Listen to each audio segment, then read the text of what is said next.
Hello, everybody. Every time I say that, I feel like Grover. Hello, everybody. You feel like who? Grover on Sesame Street. Hello, everybody. Oh, yeah. I grew up on PBS. Okay, my mom must have neglected me and turned the TV on 6. I actually turned it to 6 and sat me in front of it.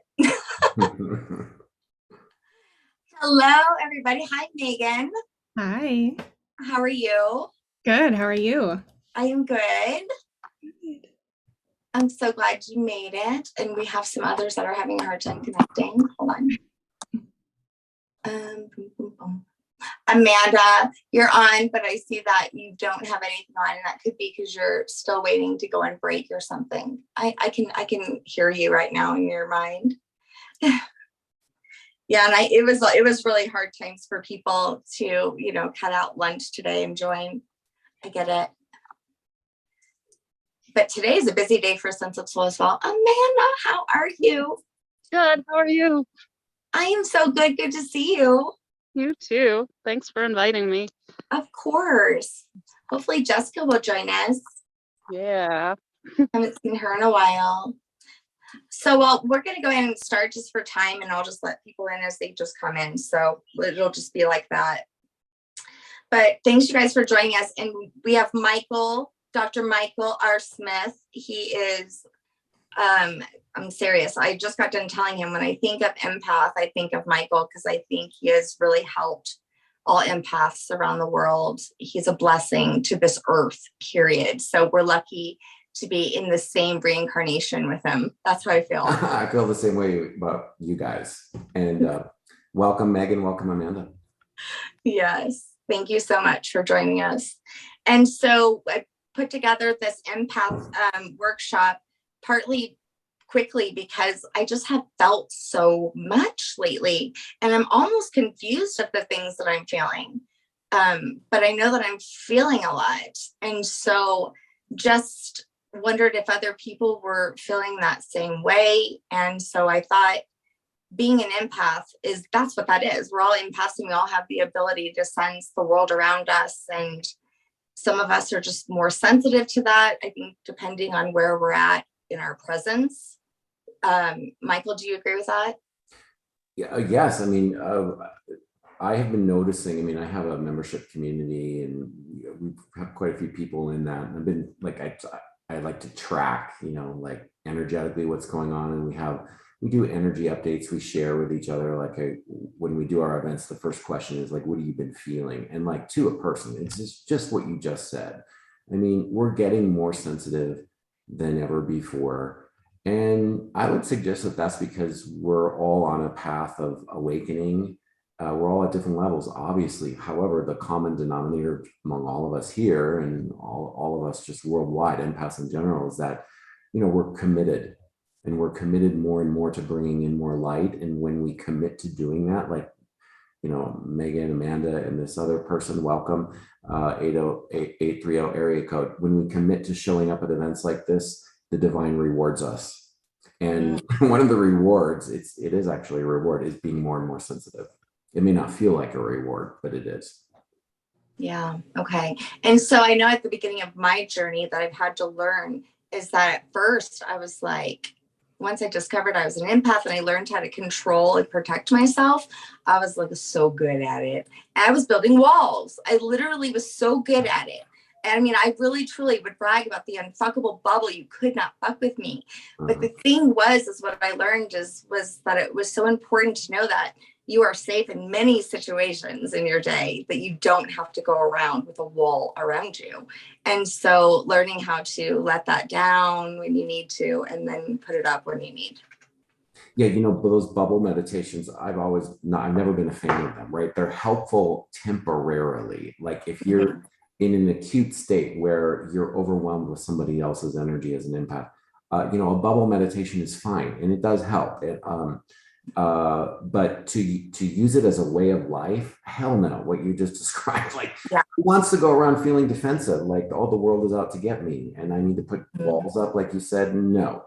So what we do, what we're learning as empaths, all of us, is that the best offense is not the defense. I mean, the best defense is offense, meaning we bring in more light, and the more light that we bring in, the more our vibration gets raised. And there's a way that I use to do that. Maybe we can talk about that at some point, the 5 pillars. But the more we commit to bringing in light, that's our true protection. Then everything else bounces off of us, including the world and anyone's anxieties. Mm-hmm. That's why I love you, Michael, because you put words and structure and created your programs around understanding that. Mm-hmm. And because for me, I understand it, but I had to go through it and I didn't have words to it. And it was hard to even explain what I was going through because, when you're dealing with energy that's unseen or unheard of or not taught to you as a little child, you're just thrown into it like you're thrown into the wolves in some way, not understanding what you're experiencing and what you can do. Yes, and that's why my very first program I started 10 years ago was called the Empath Academy, and for basically this type of stuff that we were never taught in school as youngsters, as kids, that horizontal versus vertical interventions. Where empaths get in trouble is we do things horizontally. Okay, so what a horizontal intervention is if you're imagining someone who's in pain and maybe you're, wanting to help them, which we all do as empaths. That's why we're here. We want to help people. So if you imagine that you were reaching out and touching this other person with light, basically with your own energy, that's a horizontal intervention. And that's when you do that, you will sponge that person's energy back to you. That's where we make the mistake, is that we don't go vertical. We need to go vertical always. And by vertical, I mean asking the universe, spirit, source, God, whatever label resonates with you, that force, intelligence that's greater than us. When we go vertical first, and ask the divine to do the healing work, and hey, this person could use you, spirit, then we don't sponge their energy back to us. It's an important distinction. Oh, wow. I just pictured like this pipe, like going from one person, and then going whoop, having that L at the bottom that makes sure it goes up and out instead of into you. Because I know Mandy and I just got off of an interview and we talked about that because we had so many symptoms of pain and sickness and all these things because we were taking it willingly, almost in some cases. There's usually in what you just said, taking it willingly, for a lot of empaths, I would say 60 to 70%, or maybe even a little higher. We came here to Earth to help. We know that you guys who are here, you all know you're here for a reason. You're an empath, you're sensitive. You know that there's this call inside your soul. You want to help other people. Now, the question becomes to you, your true self, your divine self, question to your higher self for all of us is, how do I help others in a way that I prioritize my own energy first, and so that I can share my gifts in a way that doesn't, where I am not getting fatigued, tired, exhausted, drained. That's the question that all of us are asking now. And what we're recognizing is that remembering, and it's an important word, remembering that there is a part of you that is on the other side right now and wants to help you, and gives you guidance, gives you wisdom, gives you aha moments, these consciousness, these downloads that just drop into your awareness. When you remember to ask, hey, I could use a little help here, that's when you will get more and more of that. And that's the ultimate protection. So you won't be feeling physical symptoms in the body or whatever. Wow. Which, so when I thought about what was the most important things to me that I could share with people about being an empath, awareness was like the first thing. Like, we have to be aware of it first. Aware of the energies around us, aware of our own energy. And that was kind of like my wake up call, was the awareness. Oh my God, I'm more than a meat suit. I've got this stuff, and holy cow, every time I'm around this person, I'm feeling depleted. You know, all of these things around awareness. How important is that, Michael? Super important. I'm glad it's the first step, right? First step is awareness. So I'd love to hear from Megan and Amanda and the 830 area code.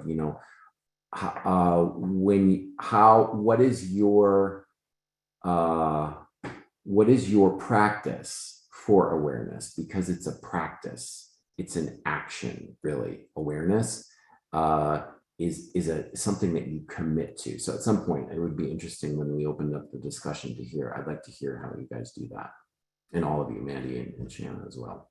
Yeah, go ahead, Amanda. Do you want to say something?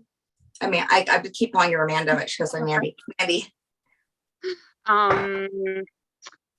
I can't say I like practice it intentionally. It's just kind of like a feeling where I guess I just kind of recognize that I'm not feeling right. Something's not sitting right. And then I just kind of like, I'm an observer.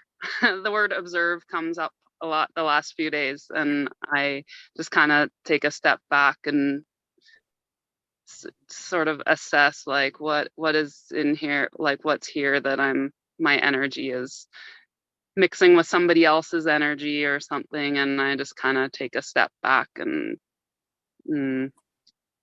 not react.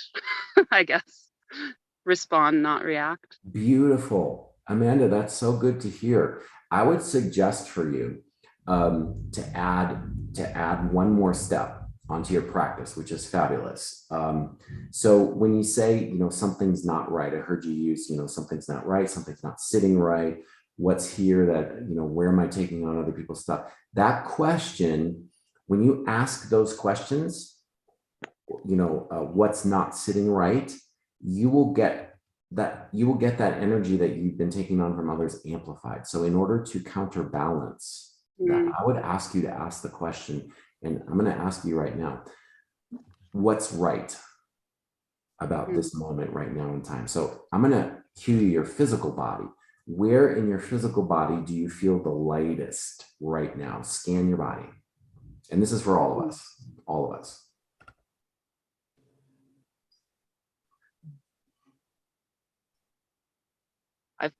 I feel like my head feels the lightest.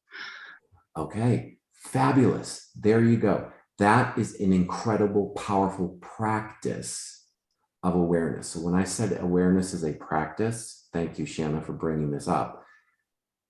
It's what we just did. You scan and you ask the question, rather than where do I feel horrible, where does my physical body feel the lightest? We don't do that as empaths often, and we need to check in with our physical body. And now so you said your head. Where the others here who are here on the line, if you can just unmute your mics, tell us where you feel the lightest in your physical body, most flow, most energy.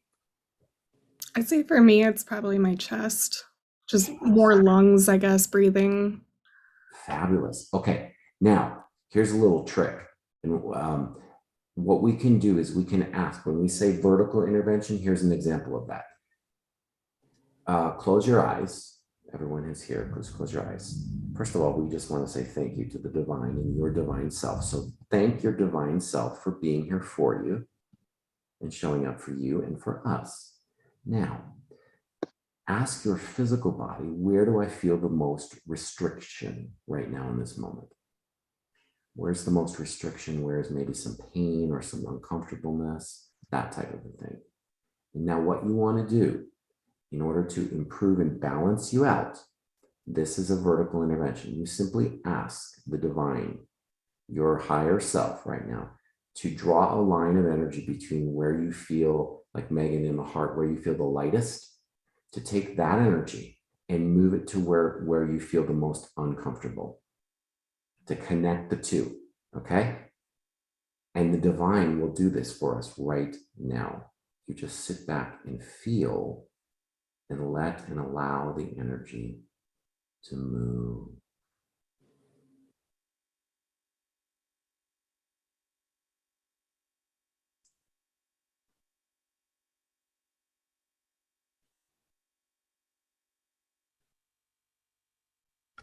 and just say thank you for that intervention and the awareness that you're, the state of awareness that you're in right now.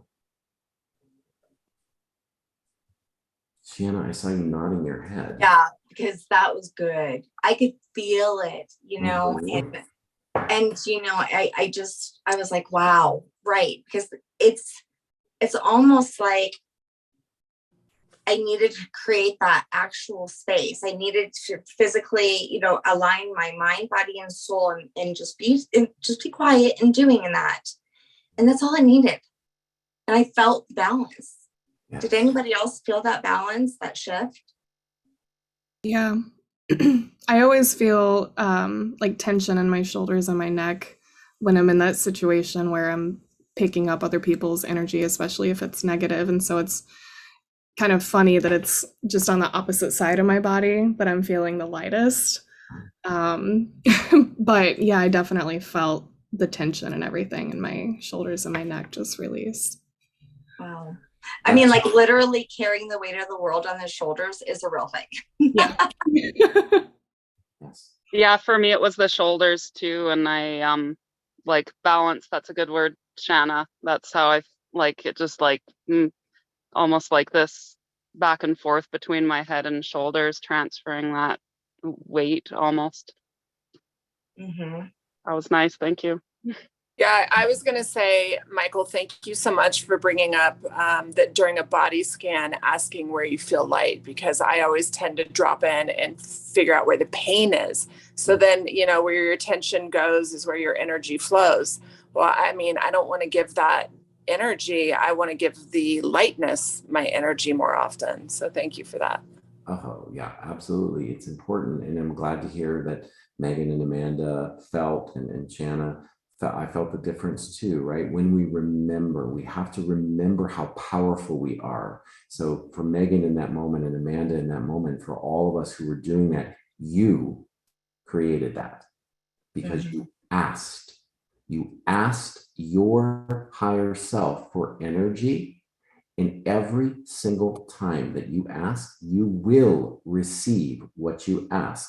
It may not always come in the form that you expect, and it may not always come right away. It may take years, but you will.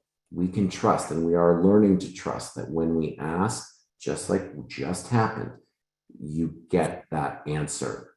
And often the answer will come in the form of energy before it hits anything in your conscious awareness. So if you have a question about your life, think of a question right now that you want to ask your higher self, spirit, source, the divine. What's a question? Put your question, just think it, okay? All you have to do is think it and phrase it in the form of a question, starting with the word how, not why. Why questions don't lead anywhere. How questions are active. It's a verb.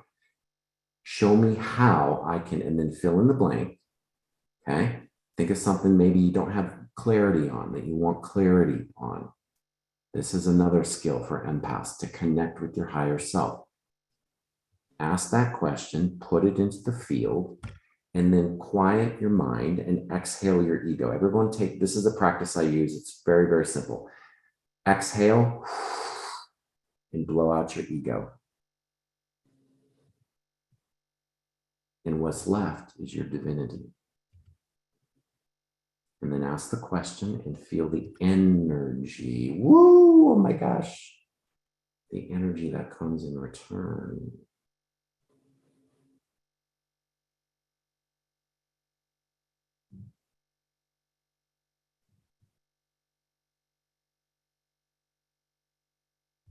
That energy is the communication. It's how your higher self communicates with you, how the divine communicates. They don't communicate in words usually.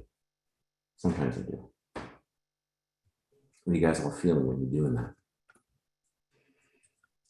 Well, for myself, Michael, that I like that too. I got like this really, really bright light in my left eye. It was very interesting. In fact, I even like went out because, you know, I don't know, I've been having this a lot lately, where at night, in the middle of the night, I see like, you know, like if someone turns on the light and all of a sudden there's like bright light and you sense it with your eyes closed. But I open my eyes and it's dark and I'm like, oh God, but I just had that again. when we were doing that meditation. I've been having that a lot. It's very strange. Hopefully I don't have like some sort of tumor. It's very common. It's happening. So for those of you, if you haven't had that experience of seeing little blips of energy or light out of the corner of your eye, like Shan was talking about, or if you haven't had the experience yet of closing your eyes and seeing colors or lights when you're with your eyes closed, you will. That will be coming for you, I assure you, because as you move along and as your ascension journey or journey of opening and awareness to your own spirit connection and your own higher self, that's the kind of stuff that happens routinely, all the time. Every day I see, what I see is the divine as the color blue, cobalt blue, and sometimes white. Those are the two predominant the colors that the divine comes as. Now it's different for everyone. The important thing is that if you haven't had that experience, you will. Just trust me, planting the seed for you to know that that's coming for you. You keep doing your work. Yeah, and be aware. So my 4 pillars of my empath workshop became awareness, self-love, which we've already talked about. You have to, give yourself the space and also give to others that overflowing, kind of like what Michael was saying. So we're not giving all of us because we have the desire to help everyone. So finding that balance. And then also it was energy, as in understanding your own energy, I think is so important. And in doing so, then you understand the energy around you. But you can't skip the part that you have to go to the self first to understand that. Mm-hmm. And yeah, so how do you feel about that, Michael? That's brilliant. You're right. You're sharing with us, self-love is actually, and how we protect our energy is not how a lot of us think. I know for me, when I was just getting started, and doing bubble meditations in 2003, 20 years ago, I thought, oh, I'm protecting my energy. I'm imagining myself in a bubble. No, that's not protection at all. What protection is invoking our boundaries, which is an act of self-love. Thank you. Self-love is the 100% the most effective form of protection that you can have, and how you create it, as you mentioned it, as is deciding you're important and creating boundaries. I think it's one of the most important things for all people, empath or not, or whether you're connected to that or not.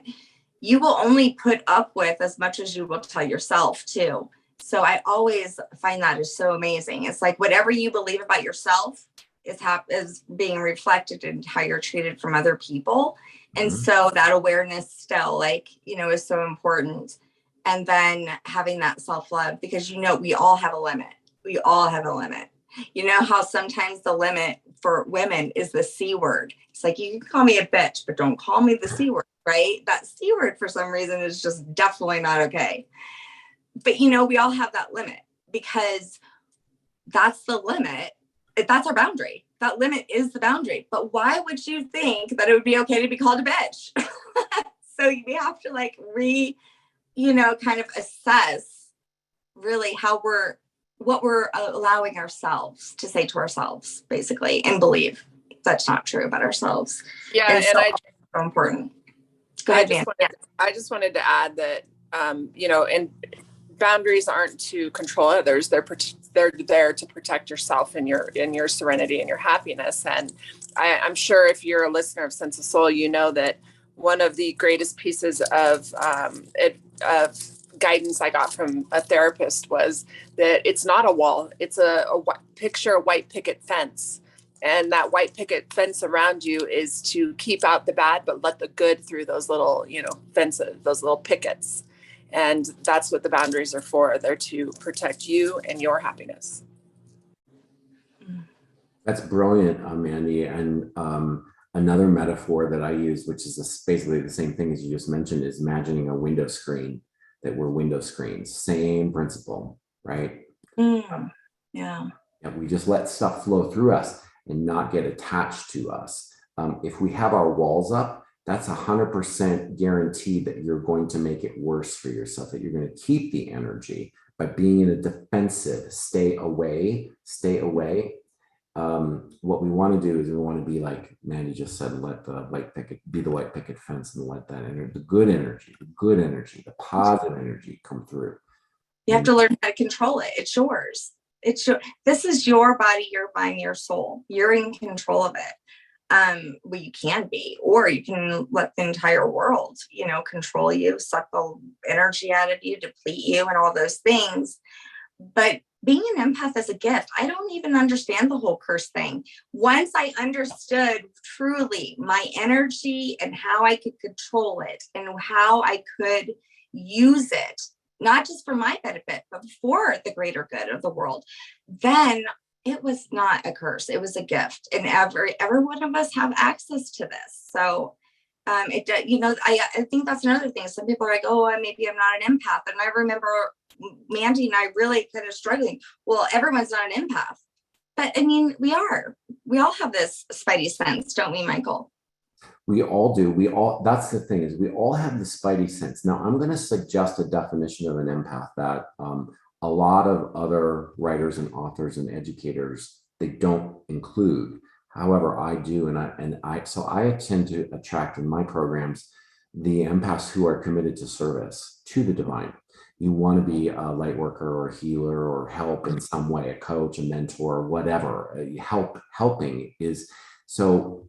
There's this phrase that I think is, it can be helpful, empowered empath. At this point, 10 years, 15 years in, it's become kind of cliche. So I'm like, all right, well, how can we make this more creative? So I'm like, all right, let's talk about actualizing ourselves as empaths. So in my programs, what we focus around that's different from Judith Orloff is that we talk about actualizing ourselves as empath, becoming an actualized empath. The difference between Judith Orloff and myself is that I focus almost 100% on connecting to the divine so that we may be of service to the divine. And so, that's an important distinction. And if you're showing up on this call today, I'd be willing to bet that that's probably a question that you have. How can I be better? How can I be of better service to the divine and to myself? Right. Yeah, definitely. I think that, just the seeking part is part of that. I mean, if you are seeking for light, for understanding of your energy, understanding of, how to connect with other people as well as spirits and, your higher self, then that's probably the journey that you're on. But I mean, as we evolve, isn't that where we all end up? Where? Seeking, to help the greater good. That's where we all end up when when we recognize that that's the reason why we're here. A lot of empaths don't recognize that. It needs to be a conscious thing. We need to recognize that there's a reason why you're an empath.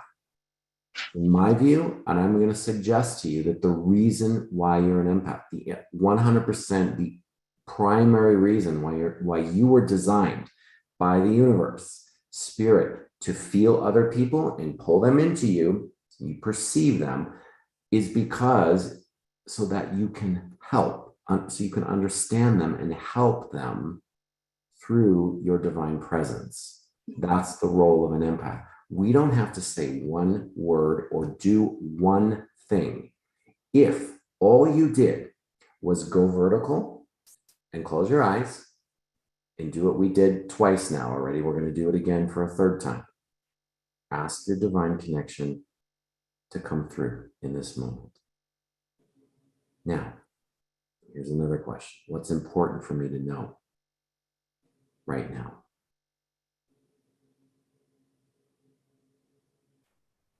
And you can, when you ask that question, you're getting energy in return programmed into your unconscious. It's actually your superconscious, but you're not aware of it yet. The answers will become clear in time, but you ask the question, and that's the important thing, because that's the basis of manifesting.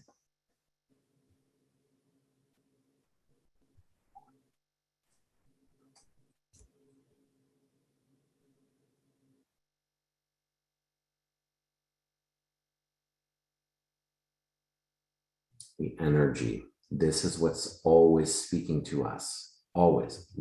Our only task is to, Shanna, awareness. Awareness. What am I feeling? How am I perceiving my divine connection? Not how am I perceiving the energy of the world? When you ask that question, you're going to pull in the all of the world, which is okay. It's not the most empowering question. The most empowering question is, what am I aware of when I focus my antenna on my divine connection? That question, keep asking that. That's a form of meditation, what we just did. So everybody thinks, I got to sit down and do 30 minutes of meditation. No, it's very rare that I will do a 20 to 30 minute meditation, maybe a couple of times a week, maybe twice, 3 times a week. I'll sit outside and do that long of a stretch. What I do, and what is more achievable and realistic for most empaths, so that we don't get overwhelmed with the thought of committing to the 30-minute meditation, is we just do little moments like we've been doing in this entire call, checking in for a couple moments at a time. And you guys can wait. I'm feeling like so much great energy here right now in the group. I'm feeling the lower chakras of all of us being activated. Can you feel that? What do you feel that is in your legs, in your feet, up your legs? Focus your awareness there. Because that, paradoxically, the root chakra is how you activate your divine connection. It's not the crown. If you think it's the crown that you need to focus on, or the head, Amanda, you're talking about your head. I have a feeling, Amanda, that you might resonate with this, that for some of us, we tend to get floaty. We tend to go up here and we think like, oh, I need to open my crown chakra by going to the crown chakra. No, the divine will take care of that for you if you focus on your root in your legs, in your genital area. That's where we get out of balance as empaths. And so our strongest skill, one of our strongest skills, is to focus on how I can become grounded and more grounded and more grounded and more grounded by opening up and keeping my root chakra tethered to the earth. And so all you have to do really is just ask the energy of the earth to come up. Try that. You may want to take your hands like I do. This is a skill. If this resonates, feel free. Just take your hands as if you're scooping up the energy of the earth up your legs, bringing it up the legs and letting it go as high as it will go.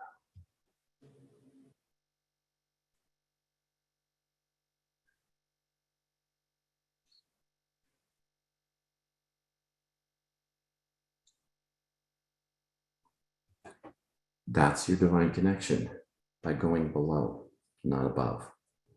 For sure. So speaking of asking questions, there's a little hand. If everybody, I don't know if you know about the hand. If you don't know about the hand, you can chat me. But in your more settings, there's a little place to raise your hand. And if you have any questions for Michael or me or Mandy or just in general, we're just going to open that space up for a minute to ask away. And I'll just make sure that I see. By the way, it would be awesome to see some of you who have your phones turned off. If it's possible, that'd be amazing, because the energy that you'll receive, if you can't tell, we're doing some energy work here on the call. And so I always encourage people to show the face so that you can be seen by the divine, because we are the divine, and we are all God. And so when you allow yourself to be seen and received by the group, thank you. Welcome, Danielle. Welcome, Tina. It's fabulous to make a connection with you visually. It does bring the energy to you stronger. And Charisse is on her phone. She's at work, so she's listening. But she is so amazing. If you guys are in the same zip, you guys are in the same area code? 803? Where is it? Yeah, no. I know Danielle had a question. Danielle, do you want me to ask, or do you want to ask? You want to unmute yourself? Go for it. You want me? At the bottom? Okay. So at the bottom, there would be, like, if you scroll up, So Danielle had asked earlier that her hurdles as an empath have greatly contributed to being a people pleaser. Is this something that is pretty normal for an empath? Shanna, I see you, right? I think Yes. it was people pleasing that depleted me so much that I discovered that I was an empath. So yeah. And I think it's like Michael was saying earlier, we just have this natural desire to help people. I mean, I remember one night, Danielle, I swear to you, my son Drew had a headache and he was suffering. And I laid in bed and I made a conscious decision. This was not long ago. I was like, just give it to me. Just give it to me. I don't want him to be in pain. He's suffering. Just give it to me. And the next morning I said, how's your head feeling? He goes, oh, it feels so good. I was fine after I talked to you. And I was like, oh, I have a headache. I got it. You will get what you asked for. But Yeah. it is natural for us to want to like almost be martyrs in some way. But you can't be, you have, because, it comes back to the self-love. You have to fill up your cup first, right? I would suggest, Shannon, add, what you just said is amazing. I would add on to that. There are two primary reasons why we people please. Number one, we've already discussed, because we're empaths and we've been told by the divine that we're coming to earth. I'm raise my hand, I'm volunteering to go to earth to help. That's number one. So we already have that default built into us. The second, and maybe even more important reason, is we learned, those of us that are people pleasers, Danielle, I bet you can relate to this, is that at some point in our life, we were told by our loved ones, usually parents, sometimes friends, and then throughout our life, it gets reinforced. Something happened, an event happened where we erroneously believe that our only source of self-worth comes through helping others or rescuing others or fixing others or trying to be the superhero, right? And so we learned that like, oh, I help others, I feel something good. It fulfills a need for us. And then when we do too much of that, that's where we get out of balance. So Danielle, are you able to unmute your microphone? I'd like to hear how you resonate with that.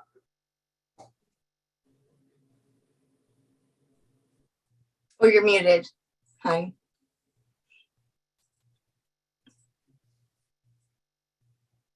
Or maybe you can type it in the chat box if you're not. Yeah, she's feeding her children lunch. Okay. So, and I don't think she can find it. Well, and also, Michael, that's your typical codependency, what you described as well. Mm-hmm. And I know for myself, this was passed down in lineages, right? From the women in my family, that I actually used to believe that was like something to be honored until it ran me into the ground. Right. Give it to me. That you had that belief, give it to me, and the universe will give it to you because you asked for it. And you thought that was a good thing. Like, I would rather take someone else's energy thinking that you're helping them. You weren't. Anyone who has that belief, like Shanna did or earlier in her life, give it to me. It's actually a form of hurting others and hurting yourself. Michael, I have a question, actually. So I go into the grocery stores and people just want to tell me their life story, which is great. I love it. But sometimes I'm on a schedule, so my family gets annoyed because they're like, oh, you went to go to the grocery store and now you're back 4 hours later and we're sitting here starving. Because, and I'm like, yeah, but this guy told me about his daughter and how she, was in a car accident. And then we start talking and I made this new best friend. And it seems to be a trait of an empath. Like, people just want to dump like their stories on you. And it's such a gift. But the one time a friend of mine said, you can switch your aura. You can actually change your energy, put up like a block, go into the grocery store. No one will talk to you, get your shit and leave. Like, how do you feel about that? That's not something that I do. If it works, it can be done. And I think it could theoretically, I don't do it myself and I don't teach that. I don't see anything wrong with that as long as it's, temporary. Eventually you want to get to a place where you're not doing that. So what I do, I guess this is what I do is actually kind of a form of what you are doing here or what you're talking about. What I do is a lot of times if I'm in a crowd or if I'm feeling like an energy drain because I'm talking to someone for a long time, we all know what that's like. Come on. Our divine people can feel our aura. Okay. And when they feel they feel our aura before it becomes conscious, like, oh, I can trust this person. They just know through feeling. They feel safe with empaths. Empaths generate safety by bringing in our divinity, whether it's unconscious or conscious. We bring in our divinity and other people feel safe around us. And so they become chatty Cathys. And so what I do is when I notice that dynamic is happening where I'm starting to feel like, okay, there's an energy imbalance here. This other person is dumping a lot or maybe even wanting my attention or too much of it, and I'm starting to get tired. I go under the earth. Number one, while it's happening, I become aware of my feet. That is the same thing that you're talking about, Mandy. There is, similar. We need to put our awareness on other parts of ourselves, and including what's called the Earth Star Chakra, that is 2 feet underneath your feet. When you're walking around on the earth, you have a part of you that exists under the earth.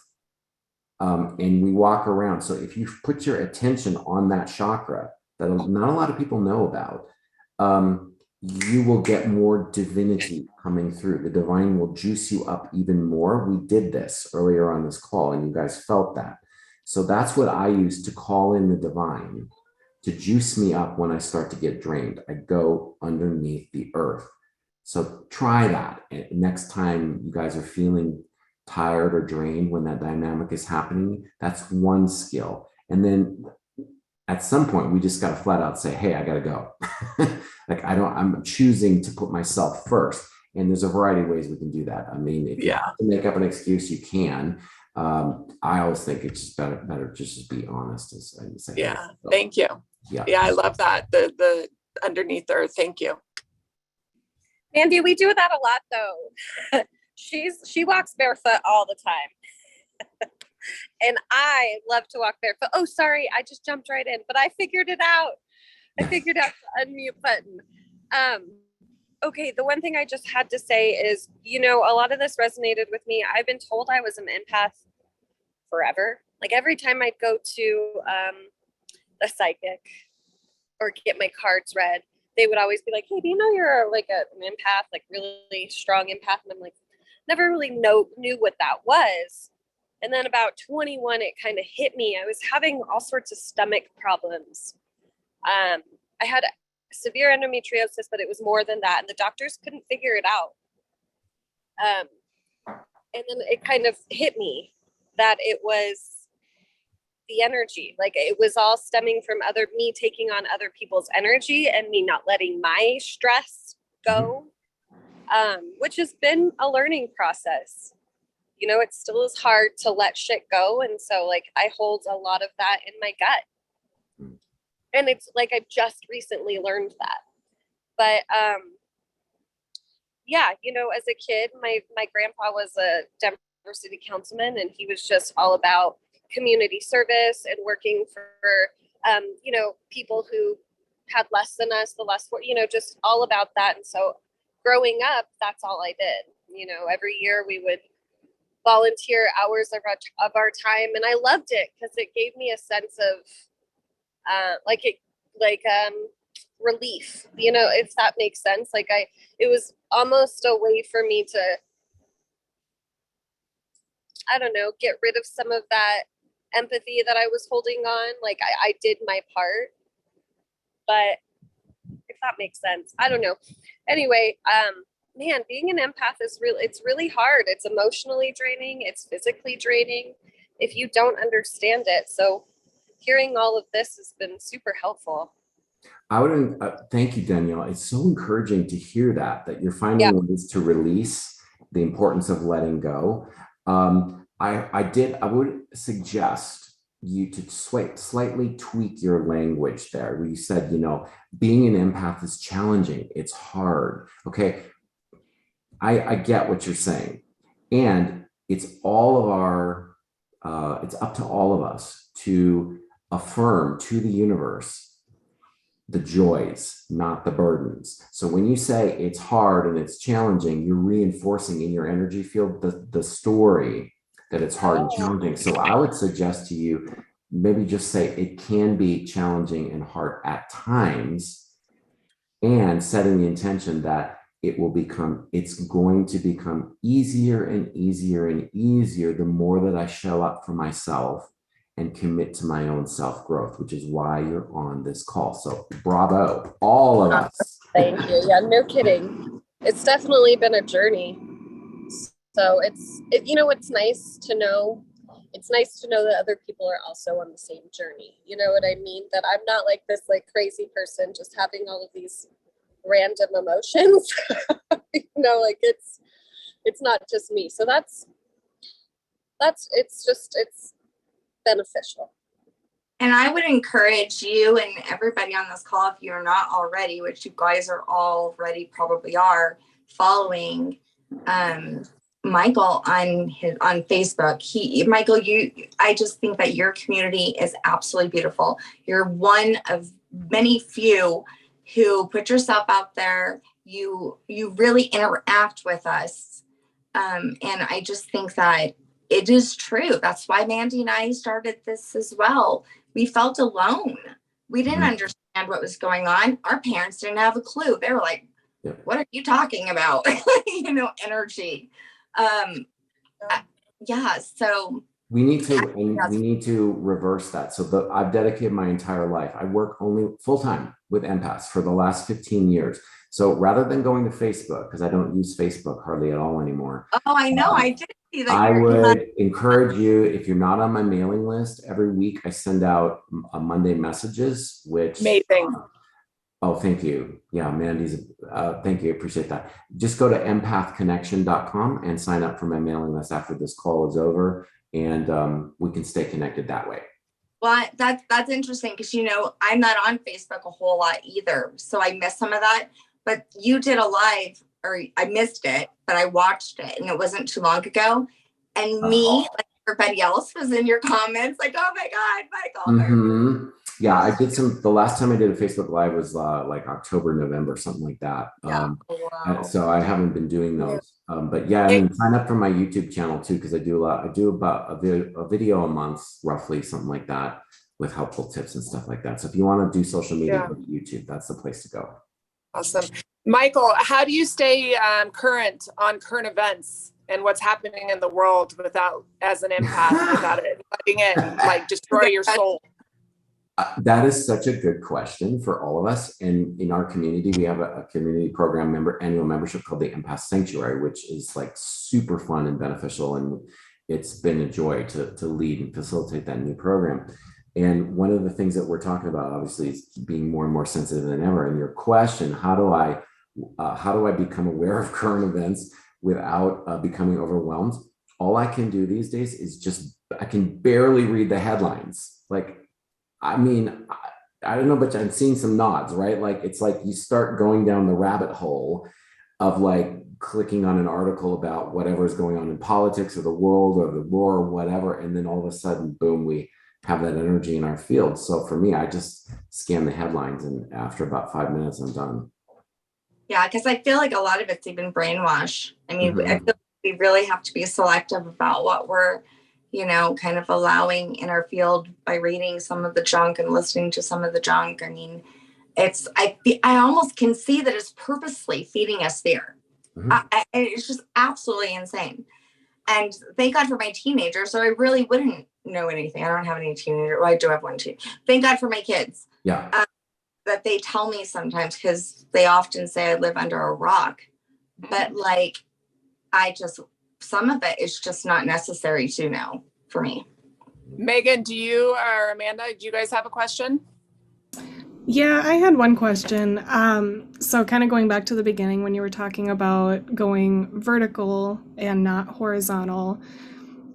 So how do you, and this might be a dumb question, but if you're going vertical, you can still go horizontal to show your support, right? I mean, you don't want to just be like in the background and be aloof, Yes. But meanwhile, you're like reaching out, to the higher powers for help for them. But I guess my question is maybe twofold. How do you still reach out horizontally without being overwhelmed at the same time? When you reach out horizontally, which is, there's nothing bad about reaching out horizontally. We just need to become aware, and you're asking Megan to become aware that when you reach out horizontally, you must, in order to keep yourself healthy and so that you don't sponge, always establish your vertical connection first, no matter what. So even if you're having a phone call, which you think is an ordinary just phone call, and you're holding space for someone who needs your help, where we forget sometimes is to ask God or spirit or source or whatever, that force that you're connected with, Megan, that you have you have a channel that it comes down. When you're talking to someone on the phone, and as we all do, you will have,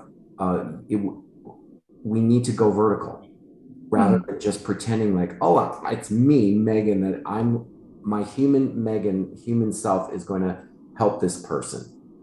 No. The only way that any of us, I would suggest, that are able to help anyone, whether it's through phone calls, Zoom, whatever, is if we establish our divine connection first. And all we have to do is close our eyes and just say, Spirit, let me be your vessel when I'm talking to this person right now. That's it. And then you've gone vertical, and then you'll get the energy to juice you up so that you don't get drained by that. I love that.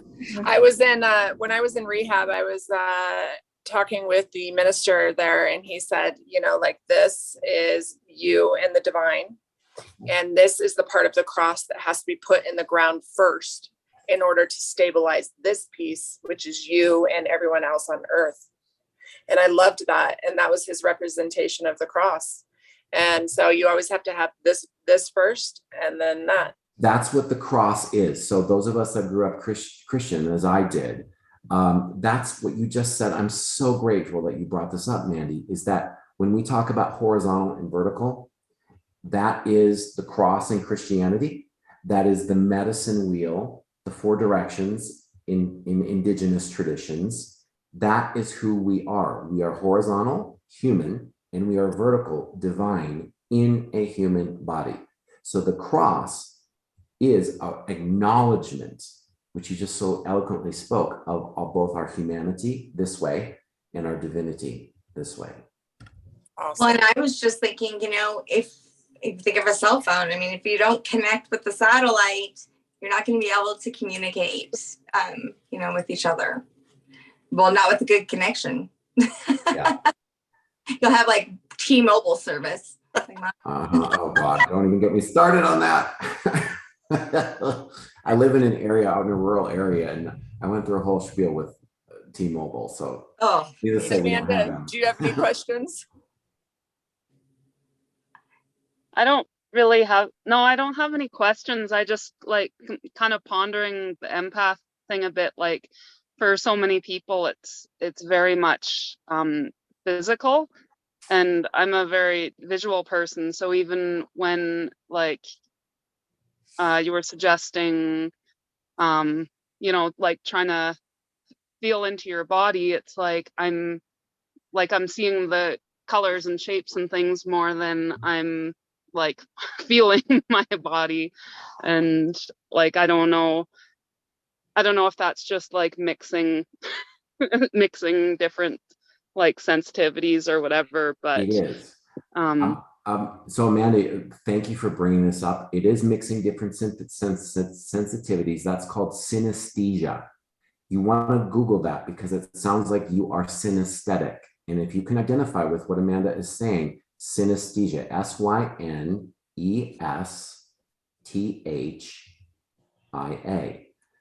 It's mixing senses when everything comes at once. Now, I would also add to that, Amanda, I can tell that I can feel in you that one of your tasks going forward is to become more aware of your physical body. Okay?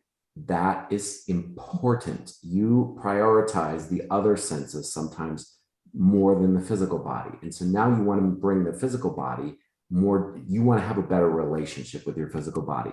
It's as simple as that. Okay. So that's your task going forward. That's true. Thank you. And focusing in on those lower chakras are going to help you, the grounding techniques and and Yeah. bringing, yeah.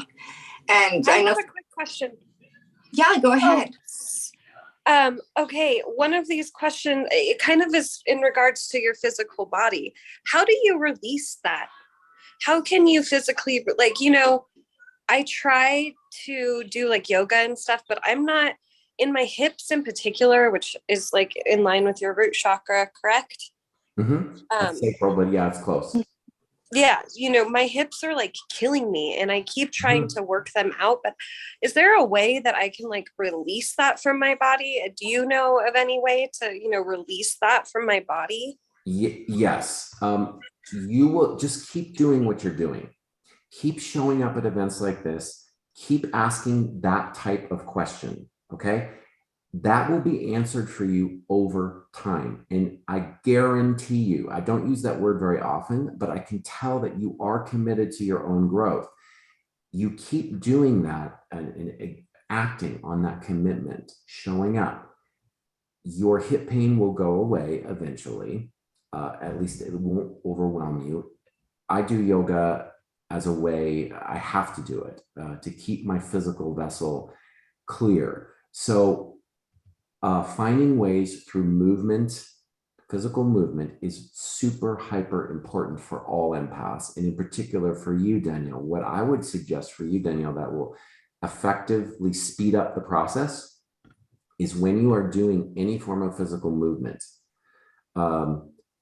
even if it's just something as simple as stretching your arms, adding an intention, asking the divine, hey, I'm moving my arms. Everyone do this. Put your arms out, stretch your arms. Okay. You can do it with no consciousness involved. Where we speed up the ability to transmute energy, which is get it out of our system, the stuff that doesn't serve us, and bring in more light, is when we say, hey, God, spirit, flood me even more right now. I'm holding out my arms with the intention to release all that in my body, in my arms, in my tendons, in my blood, in my skin that doesn't serve me. And then get quiet and just feel, oh my goodness. Yeah. See, what we're doing is we're opening the heart chakra. A lot of people don't know this. When we stretch our arms like this, we're opening up the heart chakra to receive more. So for you, Danielle, and for all of us, add an intention to when you dance, when you are moving around, when you're on the treadmill, when you're on the bicycle, go vertical. And then that will speed up the process of getting the junk out of your body that doesn't belong there and bringing in the light in its place. And I would also add that pain likely is there to bring you to maybe some healing that needs to be processed too, you know, especially for us women in that area is an area that sometimes, you know, we hide or we, you know, or we are pushing down. So, you know, and the mother room, I mean, it could be many things, but there's definitely maybe a reason that you can't just let it go. You have to kind of get to the root of it first. And so just like Michael said, just keep going back and doing stuff like this and keep working on it. Bringing attention doesn't even have to be anything specific. Just sit with it. Sit with the pain, breathe into the pain. I like Michael's exercise at the beginning. I don't know if you were here then, but moving where you feel light in your body, moving that light down to where you might feel pain or heaviness. And that's beautiful. Thank you, Shanna, for saying that, recognizing the truth that any pain is an indicator and it has a message there for us. So wherever you might be having pain, when you sit with it, as Shanna suggested, ask the question of the pain itself. What is important for me to know about you? What is important for me to know about this pain? And then go quiet and just listen, feel the answer to that question. Love Well, it. I really appreciate that. You guys, you made me cry.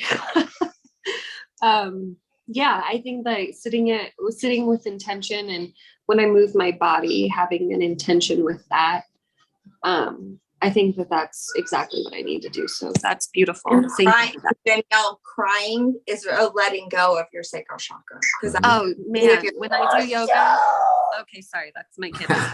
Yeah. when I do yoga, all I do, like the first, I don't know, 10 minutes, I just cry sometimes. That's it. That's it. Releasing. That is letting go. So keep doing what you're doing. All right. Well, I appreciate that, you guys. That was a beautiful message. Yeah. Well, thank you so much, you guys, for being with us. And we love you all so much. And Michael, again, I cannot say enough about you. I just think we're so blessed to know you. It's unbelievable. Oh my gosh, I feel the same way. Thank you, everyone who showed up. This is super fun. Thank you for allowing me and us to get more deeply in touch with the divine. I'm never going to turn down an opportunity to do something like this because y'all are amazing. Shane, I just want everyone. to, I just want to add, he had mentioned his messages that he sends. If you, Michael, what is it called again? Monday messages. Monday messages. Yes, and it's at empathconnection.com. He is like so beautiful with his words, and when he writes, like they just shift my whole week. They're just, I would highly recommend. I mean, I have subscribed to 285 of our guests on our podcasts, messages, and I don't read any of them by Michael's. Oh, wow. Me too. Yeah. Wow, guys, thank you. That's a compliment. And that's the truth. Just don't tell the other podcast guests, please. Michael, thank you so much. And thank you guys. and I also wanted to share really fast. I just feel like I need to. He was telling us at the beginning of this that he's been doing red light therapy too. And I've been hearing a lot about this lately. So maybe that's something that all of us need to look into. I've heard that it's good for you, for your meat suit and everything, but also physically for you as well. It is, thank you for bringing that up, because what it does is, in my understanding, it activates the mitochondria in the cells. So when your mitochondria are activated, those are the power generators for your entire body. So if you need more energy, do red light therapy you can get a machine, your own machine, medical grade machine at hooga.com, HOOGA.com for like $200-300. It'll last you a lifetime, and it'll activate the mitochondria in your cell to juice you up. As long as you do it for about a month. It takes about a month. Is that the word in that song? Mitochondria don't want none unless you've got buns, hun. That's anacondia. Yes. Yeah, that's anacondia. I'm sure that's what they were thinking of, right? Yeah, I'm sure. But I think you should probably just be a sponsor for them for Hooga. Michael gets younger every time we see him, y'all. So whatever he's doing. It works. Michael, we love you. Love you guys. Thank you. And I love all of you. Thanks for joining. Thank you, guys. Thank you, everyone. Thanks, everybody. Have a great day. Thank you guys.